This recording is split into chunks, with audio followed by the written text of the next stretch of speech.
వల్ల ఒక సమస్య వస్తుంది. ఎవరి ధర్మం వాళ్ళది. సార్ సిఐ నాగరాజు ప్రాణాలు కాపాడండి, నిజం బయటికి తీయాలని ఆదేశం కోర్టు. నిన్న ఆంధ్రప్రదేశ్ హైకోర్టు ఉత్తర్వులు ఇచ్చింది. సత్యమేవ జయతే అని స్లోగన్తో, సత్యమేవ జయతే, మీరు సత్యాన్ని కాపాడండి, సత్యాన్ని వెలికి తీయండి. ఇప్పటి వరకు జరిగింది సత్యమేవ జయతే అన్న స్లోగన్ను కాపాడండి. ఇప్పుడు నేను మీకు చెప్పింది కూడా అదే వర్మ, సత్యాన్ని కాపాడండి. మీరు ఏ పరీక్షల్లోనూ చేరండి, ఏ పదవిలోనూ ఉండండి, ఎవరి మీదైనా ఆగ్రహించండి, కానీ ఒక పోలీస్ స్టేషన్లో ఒక నేర నేపథ్యం ఉన్న వ్యక్తే కావచ్చు, అతన్ని చంపేశారని తీవ్రమైన విషయం. అక్కడ నిజాన్ని నిర్ధారణ చేయాలి. దీని మీద అనేక మల్లగుల్లలు పడ్డారు, సమర్థించారు, దాడి చేశారు. ఇవన్నీ అయిన తర్వాత ఇప్పుడు అతన్ని అరెస్ట్ చేశారు.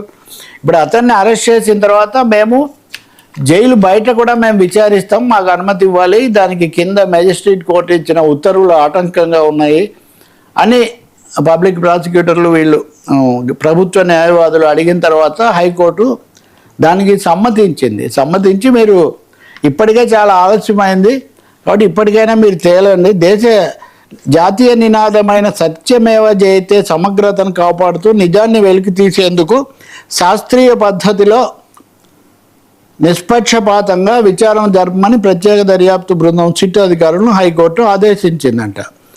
కాబట్టి ఇంకా ఇవన్నీ కూడా చెప్తూ ఇంకో మాట కూడా చెప్పారు. అయితే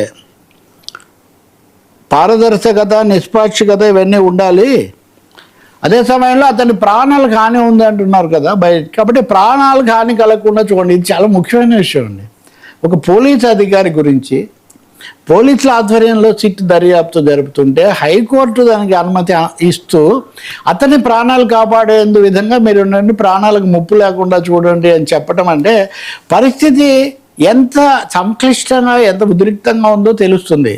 సిట్ ఇంకో వాదన చేసింది, అసలు అక్కడ చావడానికి ఈ దుశ్చర్యకు కారణమైన సిఐ నాగరాజే సీసీటీవీ ఫుటేజ్ లేకుండా చేశారు.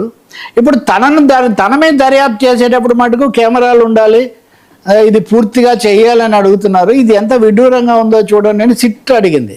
అంటే ఇంతకుముందు మనం మాట్లాడినవి పార్టీల మధ్య లేదా వ్యక్తుల మధ్య సాగినవి, ఇక్కడ డిపార్ట్మెంట్లో శాఖల మధ్య, ప్రభుత్వ విభాగాల మధ్య జరుగుతున్నటువంటివి. సో సీరియస్నెస్ అన్నది ఈ కేసులో అంతకంత కూడా పెరిగింది. ఇప్పుడు గుణదల కొండ వరకు తీసుకుపోయారు అనే ఆధారాలు లభిస్తున్నాయి. గుణదల కొండ తర్వాత ఏం జరిగింది, what happened after taking to Gunadala కొండకు తీసుకుపోయినంత వరకు సాక్ష్యం ఉంది. సో గుణదల కొండ తర్వాత ఏం జరిగిందో తెలియదు. కాబట్టి ఇప్పుడు ఈ కేసులో వీళ్ళు దర్యాప్తు చేసి 10 రోజుల తర్వాత ఏం చేస్తారు, అది కింద మేజిస్ట్రేట్ కోర్టు చెప్పిన దాన్ని కూడా హైకోర్టు పూర్తిగా కొట్టేయలేదు. కొన్ని జాగ్రత్తలు తీసుకోవాలి, కానీ మీకు నిజాం రాబట్టాలి కాబట్టి మేము అనుమతిస్తున్నాం అన్నారు.